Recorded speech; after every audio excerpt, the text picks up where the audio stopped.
pleasure to introduce Heinrich Kanzelmann and Duane Litauer, who are going to be speaking about the effects of the German-Austrian Postal Union on rates under the U.S. Postal Conventions with Bremen and Prussia. Heinrich's main collecting interest is in mail showing the development of postal communications between the U.S. and Germany through the different routes up through the end of the 19th century, with a focus on the period before the creation of the UPU. His research in the Bremen and Hamburg state archives resulted in a number of articles on various aspects of this subject. In 2005, he received an award from the International Association for Postal History, formerly the German Old Letter Collectors Association, for his research in the field. And since 2006, Heinrich has served as the secretary of the board of that organization. Duane collects mail to and from the United States before the Universal Postal Union, with particular emphasis on mail between the United States and the German states, France, and the UK. He is editor of the Foreign Mail section of the U.S. Philatelics Classic Society's journal, The Chronicle of the U.S. Classical Postal Issues, and has served in several roles with the Society since 1990.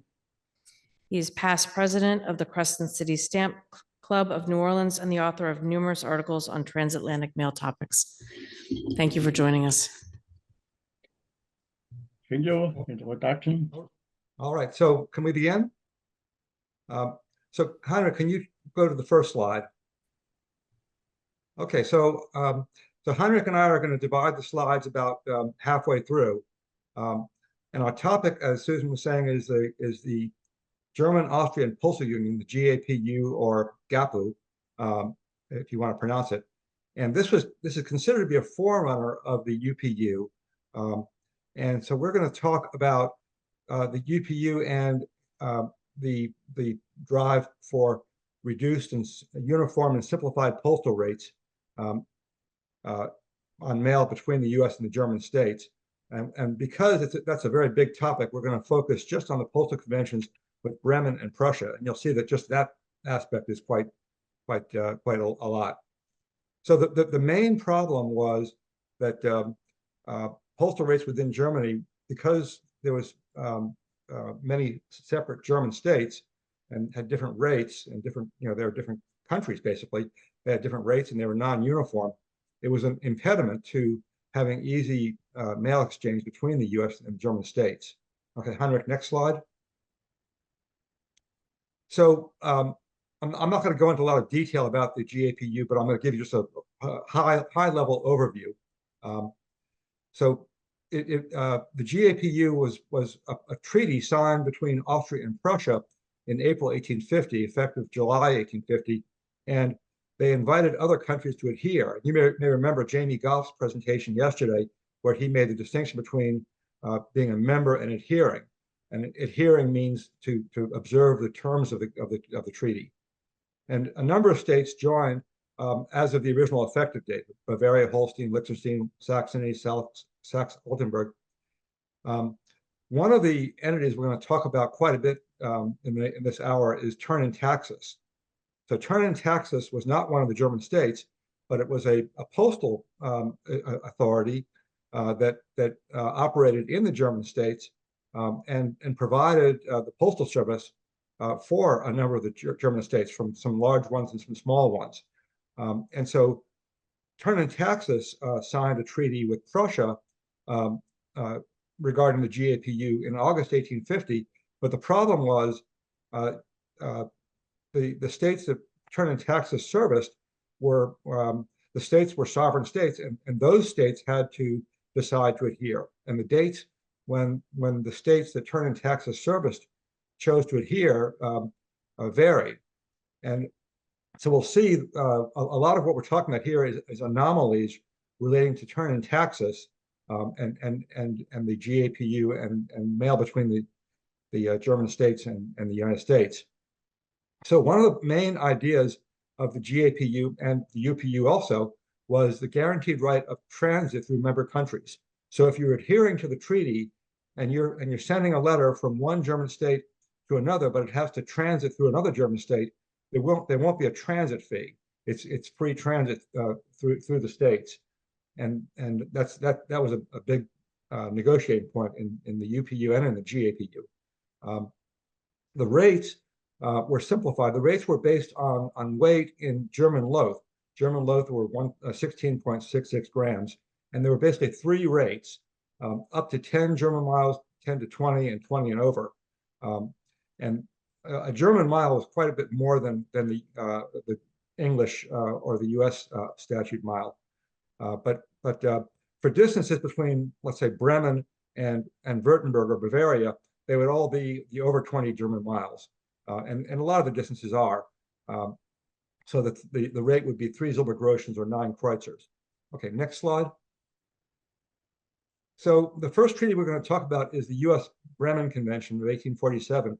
This is the first treaty that the United States had with a European power, and it was with the Hanseatic city of Bremen. And the treaty was kind of unusual. The rates had three parts. There was a U.S. domestic part, the ship fee, and the German internal. And the U.S. domestic rates were the 1845 rates, the 5 cents over 300 miles and 10 cents over 300 miles, 5 cents under 300 miles, 10 cents over 300 miles. But under the treaty, if a letter was posted in New York, then there was no domestic postage, no U.S. domestic postage. The packet fee was 24 cents, and multiples of that, 15 cents over one ounce. But the focus of our talk is going to be this third part, the German internal, and we'll see how complicated it was in the beginning and how through the years it became more simplified, and the GAPU's effect on that. Okay, Heinrich, next slide. So the Bremen Treaty was negotiated by Senator Arnold Duckwitz of Bremen, and the U.S. sent Major Hobby, the first Assistant Postmaster General, to Bremen to negotiate the treaty. And actually, the U.S. contracted with a steamship line, the ocean line, and Major Hobby sailed on the first voyage of the ocean line to Bremen to negotiate the treaty. And Major Hobby said that what he wants is a low rate for Germany. And Senator Duckwitz said, well, there is no Germany. You'd have to negotiate with at least 17 different governments to get uniform rates, and you don't have time to do that. So Duckwitz proposed that Bremen do that negotiation for them, and Hobby agreed. And so Duckwitz did the negotiation and got low rates for a lot of the states. For example, a 6 cent or the equivalent of 6 cent rate for Hanover and Brunswick, and a 12 cent rate for Prussia, Saxony, and Turn and Taxis. Okay, and you can see a picture of Duckwitz. Unfortunately, we could not find a picture of Major Hobby. I'm sure there's one around, but we could not find one. So we can only show you Senator Duckwitz. Okay, next slide, Heinrich. Okay, so this is the first cover we're going to show you is a cover that was sent before the GAPU. So this letter is kind of remarkable. It was sent on that first voyage of Washington. It's the same ship that Senator Hobby took to Bremen to negotiate the treaty. And there was only 2,400 letters carried to Bremen on that sailing, and now there's only 3 surviving examples that go all the way to Bremen. The ship stopped at Southampton along the way, and so you see a lot of maiden voyage of the Washington letters to Southampton, but only 3 to Bremen, and this is one of them.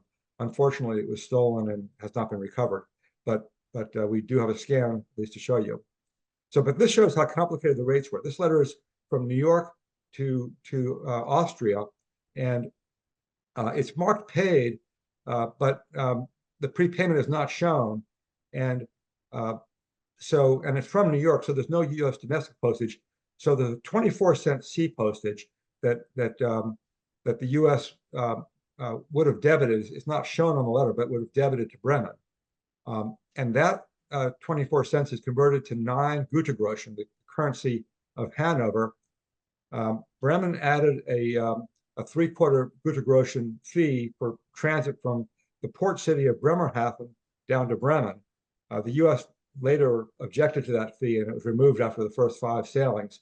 But this first sailing and the next 4 sailings also show that 3/4 Gütergroschen fee. And that's shown next to the America over Bremen, 9 3/4. So Hanover charged a transit fee of transit through Hanover of 2.5 Gütergroschen. So when you add the 2.5 Gütergroschen, you get 12 and it's actually not showing here on my screen. 12 and I think a quarter or yeah, a quarter Gütergroschen, which is the number there in the upper left corner. And that is converted, that total is converted to, when it goes through Saxony on its way to Austria, is converted to 154 Neupfennig, and 30 Neupfennig is added for Saxony transit.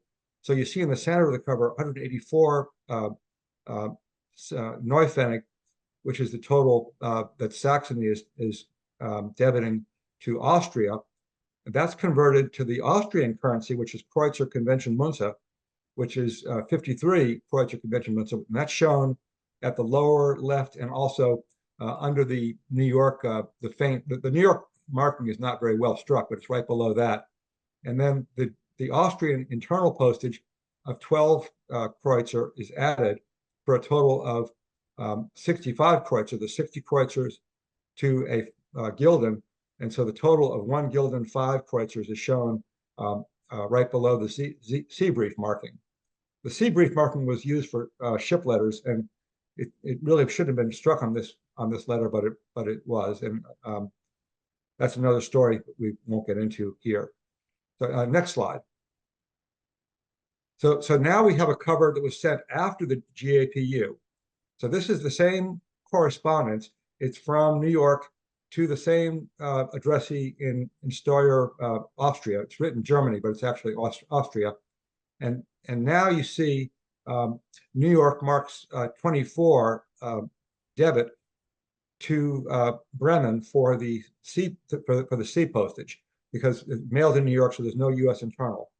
So that is equated to 9 Gütergroschen, which is the number next to the America over Bremen mark, that part of the America over Bremen mark.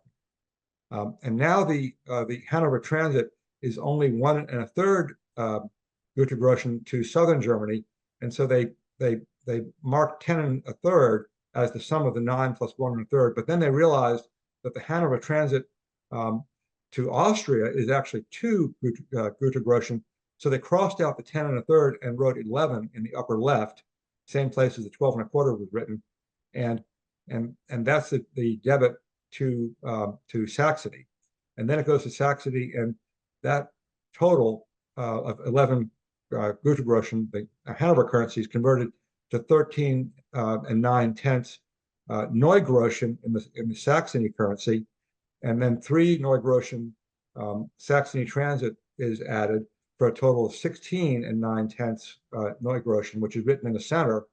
That's crossed out, and that's converted to the Austrian currency, now of only 49 Kreuzer, rather than we saw a higher rate on the prior cover. And now only 6 Kreuzer Austrian internal, the GAPU rate, is added for a total of 55 Kreuzer, which is written to the left, and that's the final due postage in Austria, quite a bit less than the prior cover.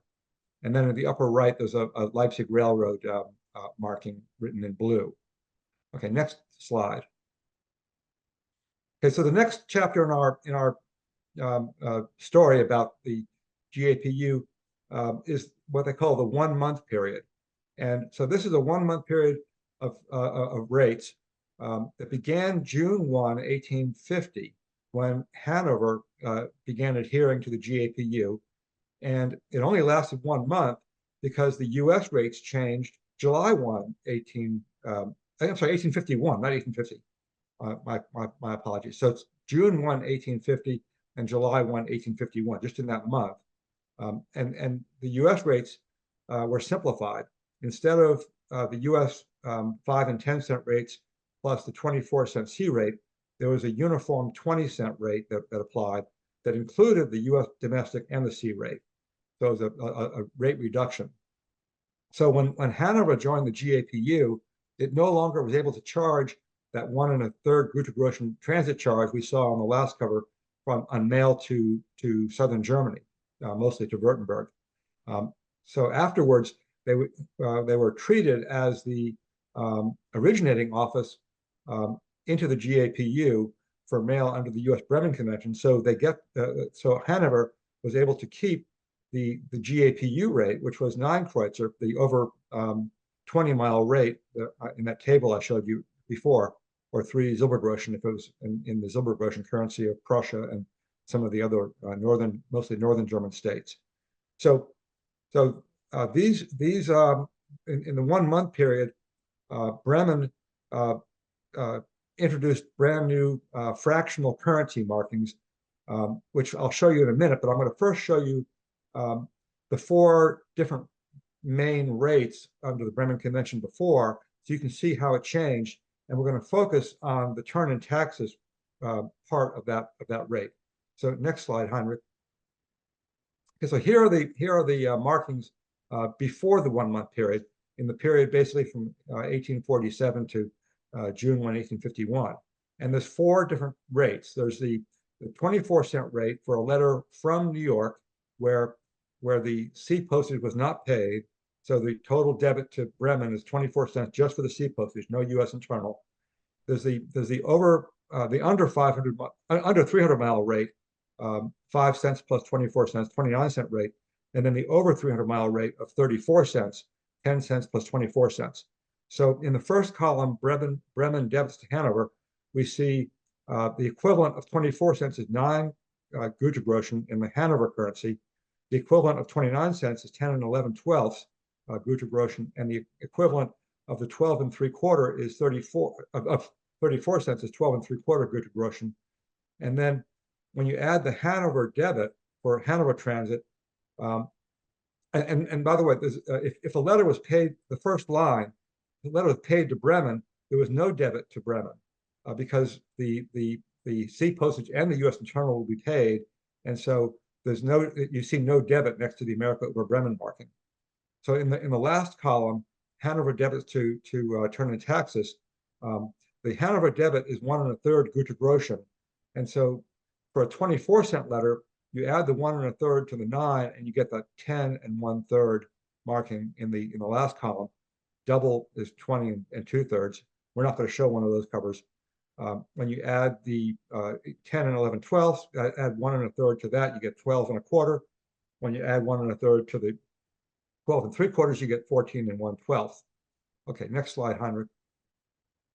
So here is a 24-cent rate letter from New York to Württemberg, and you'll see the black 24. That's a New York debit to Bremen for the 24-cent C postage. That's equated, like we saw in the prior cover, to that 9 in front of the America over Bremen marking in the upper left. And the 9, you add the 1 1/3 Gütergroschen, and you get that 10 1/3, which is struck at the top in the middle. It's not very well struck. It's better struck on the prior cover. That's converted. That total of 10 1/3 is converted to 45 Kreutzer in the middle. You see that in the middle in a red ink. And then below that, you see the turn in taxes transit of 8 Kreutzer. And these Kreutzers are different than the Austrian Kreutzers. These are the southern German Kreutzers. So they're actually called Rheinische Kreutzers. They don't use that on these markings, but they on some later markings you'll see the R, the KR markings to distinguish it from the convention Münze Kreutzers. So you have the 45, it's the equivalent of the 10 1/3. Add the 8 turn in taxes transit, and you get a total of 53, which is so that fraction is crossed out, and the 53 total is written in the fraction to the left of that, and then you add 4 Kreutzer for Württemberg internal, and the total postage due is 57 Kreutzer, and that's written at the top right. So next slide, Heinrich.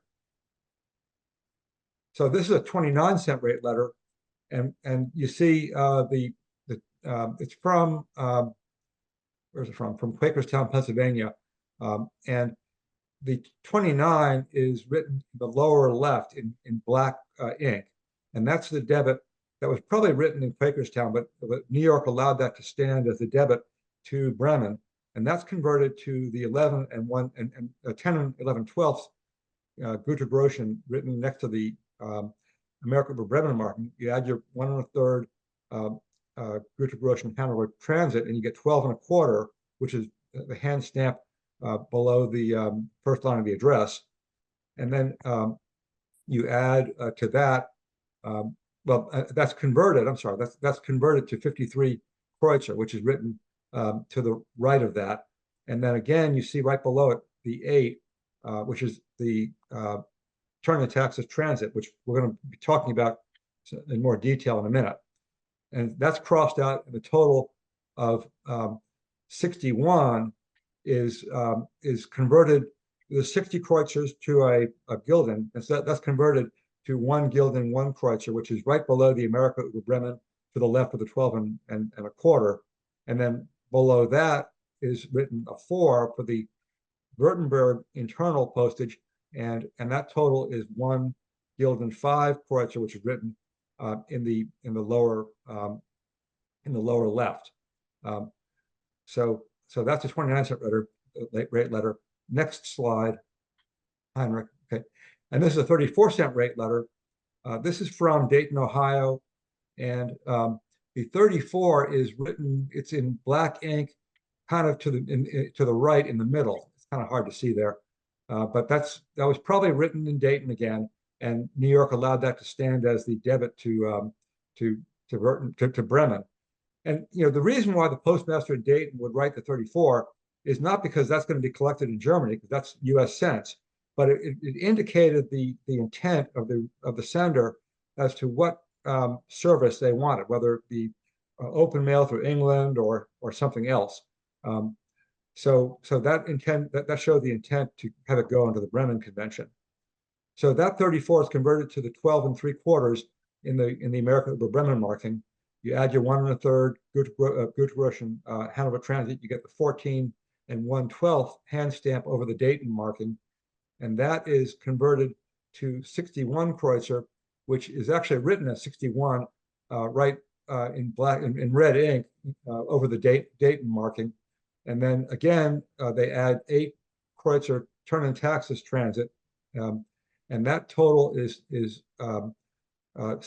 69 Kreutzer, which is equivalent of 1 Gulden 9 Kreutzer, which is written at the lower left, and then you add your 4 Kreutzer Württemberg internal, and you get a total of 1 Gulden 13 Kreutzer, which is written at the upper right. So next slide. And then here's a paid to Bremen cover. So this is from Eaton, Ohio, and you'll see in the middle, it's written, Eaton stamped their blue paid, and then the postmaster wrote after that part 34. So 34 cents was paid, and that paid the over 300-mile rate to New York plus the 24-cent sea postage. So there's no debit to Bremen. And so you see no number next to the America Über Bremen marking, but you do see the 1 1/3 Gute Groschen Hanover Transit, and that's converted to 6 Kreutzer, which is written in that fraction in the middle. You add again the 8 Kreutzer turn in taxes transit, and you get a total of 14 Kreutzer, which is written at the left. 4 Kreutzer Württemberg internal for a total of 18 Kreutzer due. Okay, next slide. So during the 1 month period, it's a very complicated period, and in the interest of time, I'm not going to go through all the details, but there were 5 sailings during the 1 month period, and Turn and Taxis rated these letters in various ways during the sailings. There's a very detailed article in the Chronicle covers all this, and that's probably about 3 or 4 years ago. So I'm not going to go into all that detail, but the point is that things changed quite a bit during this 1 month period. But what Heinrich's research has shown is that even on one sailing before the 1 month period, the last sailing, before the 1 month period, there's a very unusual inconsistency. And that is that Turn Taxis did not charge that 8 Kreutzer transit charge at all. And so all you have after you convert the Hanover debit to Kreutzer is you're adding not the 8 Kreutzer transit charge, but only the 4 Kreutzer Württemberg internal. So next slide, Heinrich. We're going to show 2 covers that show this inconsistency. So here's a 29-cent rate letter, which is really rated the same way. It's from Philadelphia to Württemberg, and we have the same markings, 10 and 11 twelfths, 12 and a quarter. That converts to the same 53 Kreutzer in the middle. But then look at the fraction there. There should be an 8 under the 53 as for the Württemberg for the Turn Taxis transit, but it's not there. There's only 4 Kreutzer, so the total is 57 Kreutzer, which is quite a bargain for the recipient. Okay, so next slide. So this shows it even more dramatically. This is a 34-cent rate letter. So you have your same markings. This is from Brunswick, Ohio, and so you have the 34-cent debit. You've got the 12 and 3/4 underneath that 14 and 1/12, same as we saw before, and that converts to the same 61 we saw before. But look at the fraction there under the 61. They draw the line, and there's no 8 under that line. There's no Turn Taxis transit. They go straight to converting the 61 to 1 Gulden, 1 Kreutzer, and add the 4 Kreutzer Württemberg internal. Again, quite a deal for the recipient. Okay, Heinrich, next slide. So in the 1 month period, we're now going to go through just a couple covers in the 1 month period to show some more inconsistencies. So as I said, it's very complicated and each sailing is a little bit different, but we're going to concentrate on the third of the 5 sailings in the 1 month period. And what this shows is that Turn Taxis adjusted it began charging its transit charge, but it adjusted that transit charge so that the total debit to Württemberg would be the same as it was before the 1 month period. So Heinrich, next slide. And I'm going a little fast because we're running out of time here. So here are the markings under the 1 month period. We have the same form as we saw before. The paid to Bremen marking shows just the amount that in Kreutzer, and these are markings that are primarily used to southern Germany, to Württemberg, because they're all in Kreutzer. The last column shows the Silbergroschen markings or the equivalent markings, but we're going to just concentrate on the Kreutzer markings. So the first just shows the Hanover 9 Kreutzer GAPU rate that Hanover gets to keep, and all the other markings show the 9 as the bottom number in the fraction. So the top number in the fraction for a 24-cent rate letter is 40 Kreutzer, which is the equivalent of 24 cents. The 29-cent marking is the equivalent is 48. So 48's in the upper number of the fraction. And for the 34-cent rate letters, 34 cents equated to 56 Kreutzer, and that's the top value in the marking. So next slide, Heinrich. Okay, so here is a 24-cent rate letter in the third sailing of the 1 month period. It's rated the same as we saw for the first few markings. You've got the 24-cent debit to Bremen in the New York marking, the 9 Gütergroschen debit to Hanover, and then Hanover's debit to Turn Taxis is that 40/9 fraction we just saw. The 40 is the equivalent of the 9 Gütergroschen, and the bottom value is a 9 Kreutzer GAPU fee. So that total is 49, shown in the middle, and now you see Turn Taxis is adding only 4 Kreutzer, not 8 Kreutzer as it had before, or 0 Kreutzer as under the last sailing before the 1 month period. So the total is 53 Kreutzer, which is the exact same debit you had to Württemberg before the 1 month period. And then you add the same 4 Kreutzer Württemberg internal so that the total postage due is the exact same as it was before the 1 month period, 57 Kreutzer. Okay, so next slide, Heinrich. So here is a 34-cent rate letter. from a little town, Mount Union, Ohio, and using computer lingo, this letter was written in a portrait format. So you see the Mount Union, you kind of in your mind turn the cover 90 degrees to the right. You see the Mount Union at the bottom of the cover, which is to the right, and the postmaster wrote the 34 at the top, and the address is written, in the middle. But when it got to so the 34, New York allowed that to stand as a debit to Bremen, and when it got to Bremen, they turned the cover to a landscape format and did all the rating that way. So you have the same 12 3/4 debit, Gütergroschen debit to Hanover, and then now you have the new fractional marking 56/9, which is 56 is the equivalent of 34 cents or 12 3/4 Gütergroschen, and then the 9 Kreutzer GAPU rate, which is what Hanover is allowed to keep. That total is 65 Kreutzer, but again, that's written next to the American Bremen. But then below that, Turn in Texas does not add 8 Kreutzer as they had before. They add only 4 Kreutzer for a total of 69 Kreutzer, or 1 Gulden 9 Kreutzer. And then you add 4 Kreutzer for a total of 1 Gulden 13 Kreutzer, which is written in large crayon in the middle of the letter, which is the exact same rate as before the 1 month period. And I think that may be, next slide, Heinrich, I think that may be the end of my, no, one more, okay, sorry. Here's a paid to Bremen letter. So this is from Memphis, Tennessee, and it's paid 34 cents. So New York just marked that part paid letter to indicate that it's paid all the way to Bremen. So there's no debit to Bremen. And so the only mark you have is that 9, which is not Gütergroschen, it's Kreutzer, and that's the GAPU rate that Hanover is entitled to as the entry into the GAPU. The equivalent of 9 in Silbergroschen is written in pencil below that.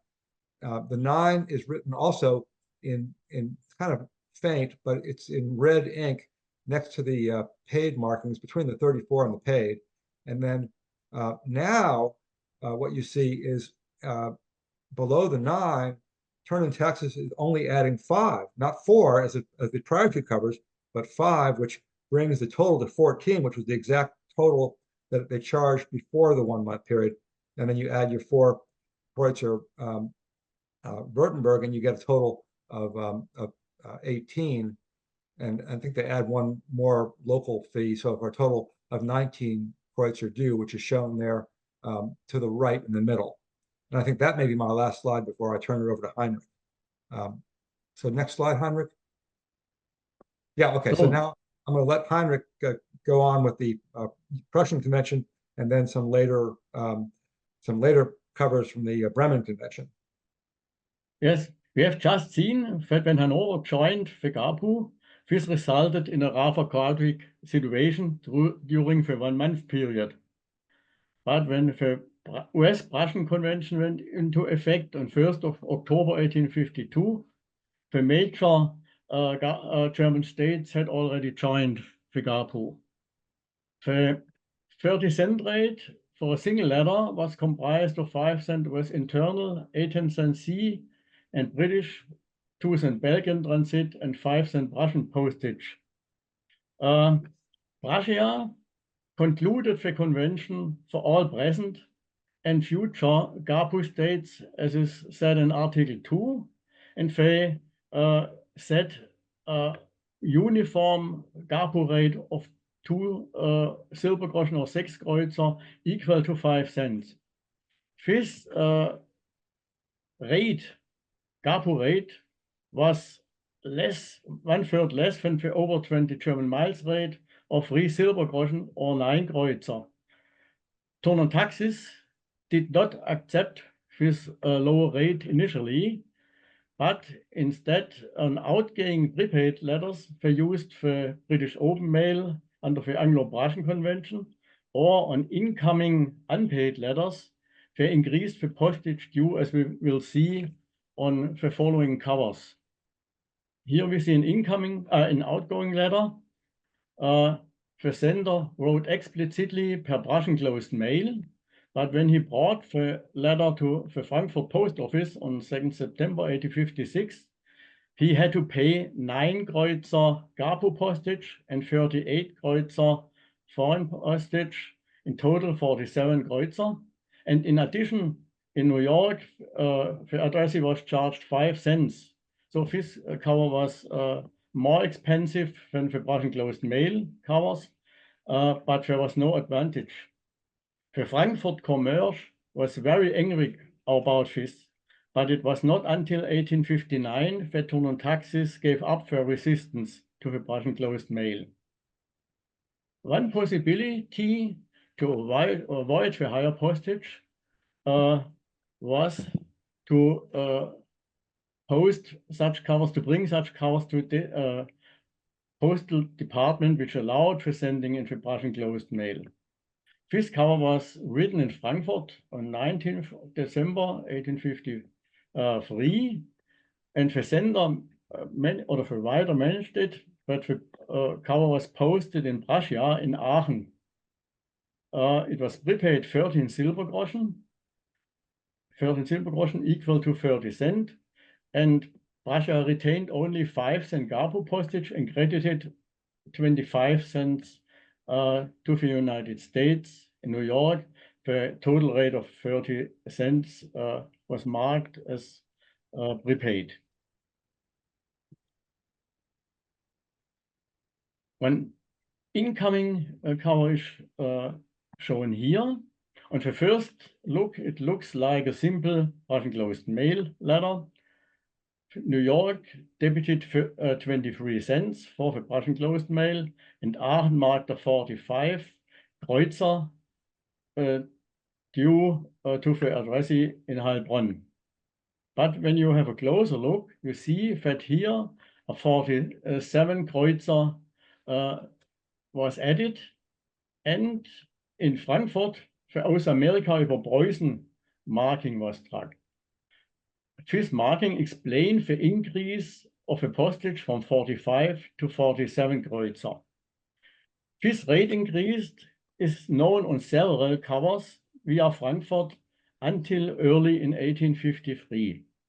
Then this additional postage was no longer applied.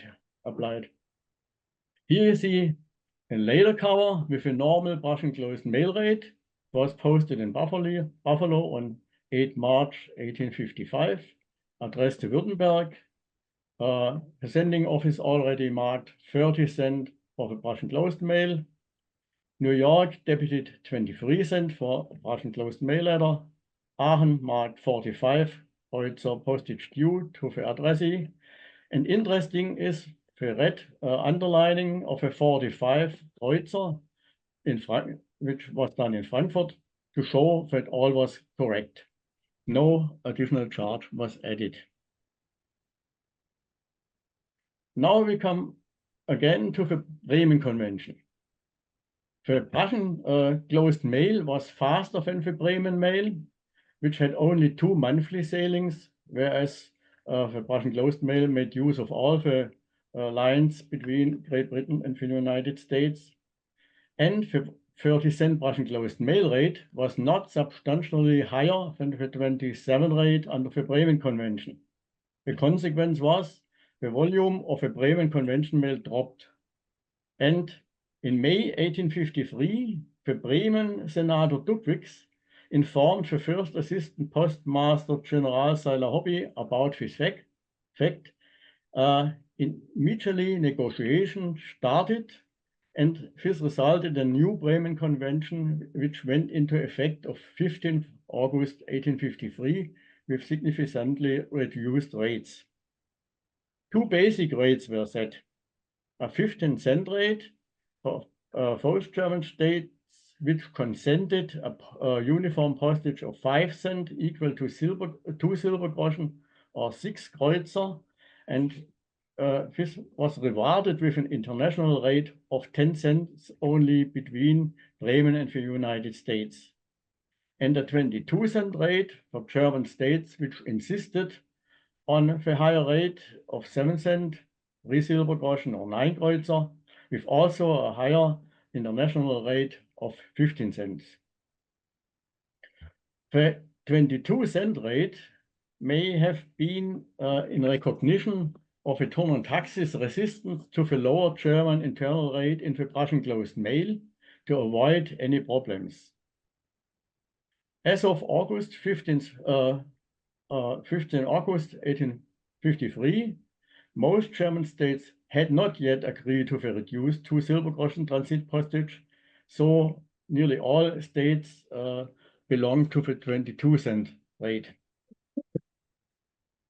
In Starn's rate book, we see that the new 15-cent rate was in August 1853 in effect for Austria, Bavaria, Hamburg, Prussia, and Saxony. However, United States Post Office Department rate table dated 8th of August 1853, which was found in the Bremen State Archive, shows a 22-cent rate for all German states except Bremen, 10 cents, Oldenburg, 12 cents, Hamburg, 15 cents, Altona and Hanover first were marked 21 cents, but then corrected by hand to 15 cents. An article pasted in the back of Horatio King's copy of the 1852 Postal Laws and Regulations, a reprint is available, this book, which he dated 17th September 1853, shows that the 22-cent rate remained unchanged. Only the Oldenburg rate changes and was increased from 12 cents to 13 cents. A subsequent notice in the same book, which King dated November 28, 1853, shows that now more states had consented to the reduced postage. The 15-cent rate applied also to Altona, Austria, the Kingdom and Provinces of Prussia, Saxe-Altenburg, and Saxony. All other German states remained at the 22-cent rate. In the next 3 slides, we show examples of covers with rates given in the August 8th table. Here, the 15-cent rate to Hamburg. It was posted in Oxford at 14th September 1853 and prepaid by a strip of 5 3-cent stamps. In Hamburg, it was forwarded to Berlin, and there the normal 3 Silbergroschen GAPU postage for the distances above 20 German miles was charged. The cover was sent by the Fritze Line steamer Germania. Therefore, the US retained only 5 cents out of the 15-cent rate and credited 10 cents to Bremen. You see 10 cents and the Bremen line marking. Bremen did not had a direct communication with Hamburg. Therefore, also no America over Bremen marking is shown on this cover, because this cover was not handed over to Hanover, and Hanover applied these markings in Bremen. Here we see the 22-cent rate to Württemberg. The cover was sent in Allegheny City just 10 days after the new convention went into effect. 8 cents were credited to Bremen for the ocean line carried by steamer Hermann. Interesting is the breakdown of a postage done already by Allegheny City. We see here the 15-cent international rate was marked, 7-cent German rate added to a total 22 cents. This was normally only done only shown on covers from Bremen, on unpaid covers, and for the most common rates, Bremen introduced fractional marking like this 7 or 15-cent rate for the 22 rate cover. The Franco free marking was applied in Bremen to show that the 3 Silbergroschen GAPU postage was paid and credited from Bremen to Hanover. Unusual cover shows the 22-cent rate to Austria. This cover was posted in Milwaukee on September 7th, and addressed to Salzburg. New York debited 5 cents for the US internal postage because it was also carried by Germania of the Fritze line, and in is shown that on both sides US, the 15-cent rate was not initially implemented for Austria. You see, Hanover applied its America over Bremen marking and converted the 15-cent international rate to 20 Kreuzer Konventionsmünze für Austrian Kreuzer and added 9 Kreuzer for GAPU postage. In total, 29 Kreuzer were charged to the addressee. 29 Kreuzer were converted to 34 Kreuzer in Southern Kreuzer, in the Southern currency. This may be because Salzburg was near the border of Bavaria.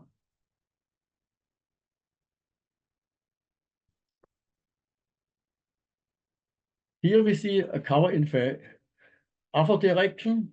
It was posted in Vienna and also treated as a 22-cent rate cover. Bremen marked its fractional marking for the 22 cent, and in New York, 22 cents were charged to the addressee in New York. But the interesting point in this cover is that it was posted at the same date as an Austrian ordinance reduced the postage from 22 cents to 15 cents, or 19 Kreuzer Konventionsmünze.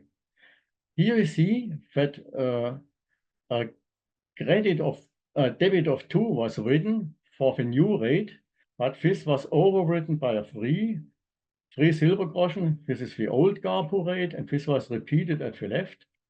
We may assume that the reduction of postage was a bit delayed, so this cover was still treated as a 22-cent rate cover. Now we have a cover unpaid covers. No, just back. We have seen covers with a 22-cent rate charged in the US and a 15-cent rate charged in Bremen. This is due to the fact that Bremen was informed from the reduction of rates by the German states, but the United States had no knowledge at this time. So they are rated 22 cents in the US and 15 cents in Bremen. This cover was sent from Biloxi to Korsela in Dalmatia, now a town in Croatia. At that time in Austria, it was prepaid 22 cents. 8 cents were credited to Bremen. And in Bremen, first the Franco 3 marking for the 22-cent rate was applied. Then at left, it was a Franco 2 marking was struck, which shows that the rate was reduced. We know at beginning of November, the rate had reduced in Austria. A very simple, yes, here's repeated. It's a 22-cent rate letter in the US, but a 15-cent letter in Bremen. We would like to leave. Oh, I'm sorry, Heinrich. We would love to be able to ask some questions. Do you have one more slide that you'd like to share? Yes, then I will. What should I do? Should I come to the final position? Please, that would be lovely. Dwayne? Yeah. So why don't we Yes, end with we make the conclusion. okay, we'll go to the conclusion then, and we'll skip these slides. There's probably going to be an article in the Chronicle that comes up. Yes. So maybe go back 2 more slides to the. At the beginning of 1847, West Bremen arrangement, German rates were very complicated and non-uniform. From April 1860, a uniform 15-cent rate from the US to any GAPU member by the Bremen or Hamburg mail was established, except some special lower rates. The presentation showed the evolution from the difficult starting point to the uniform and moderate German part of the postage of 5 cents, which all applied to all German conventions and was driven by the GAPU. The uniform rate was lower than the maximum GAPU rate of 3 silver groschen, and initially some postal administrations don't accept the lower rate as turn taxes, and because they feared a loss of profit. Finally, the advantage of a uniform and moderate German rate was generally accepted. Now I want at the end give a link to the UPU. Heinrich von Stephan had observed these developments very closely. He had written almost all of the reports of the Prussian-American Postal Convention in the Colonial Office as a postal assistant between 1852 and 55. It is reported, Karl Friedrich Sauter, in a speech at the inauguration of a new colonial postal administration building in 1893, Heinrich von Stephan said he conceived the idea of a Universal Postal Union while working at Cologne. So, his friend. Okay, so maybe we can stop sharing the screen and take some questions. Thank you so much.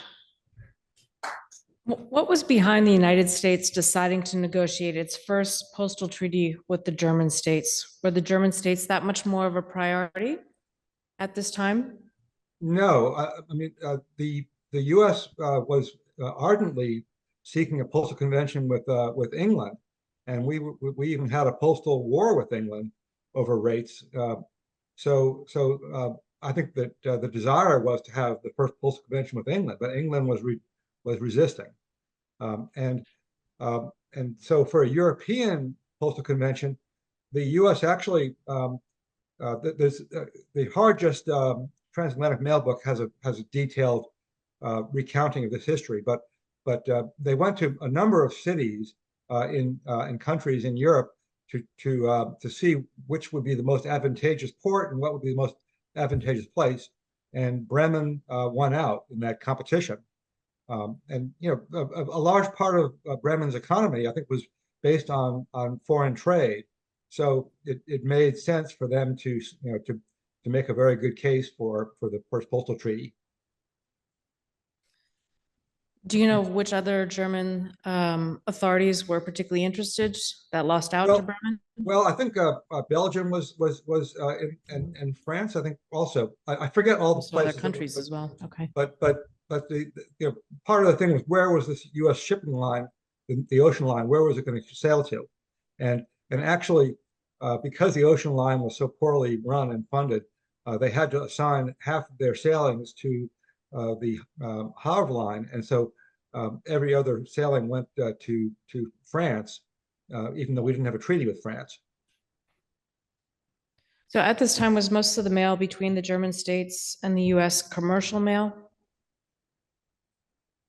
You know, I think a lot of the mail we have today is personal mail.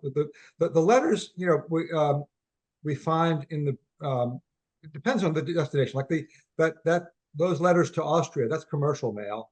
The letters you see to Bremen tend to be commercial mail. The letters to Württemberg tend to be more personal mail. Heinrich, do you have any comment about that?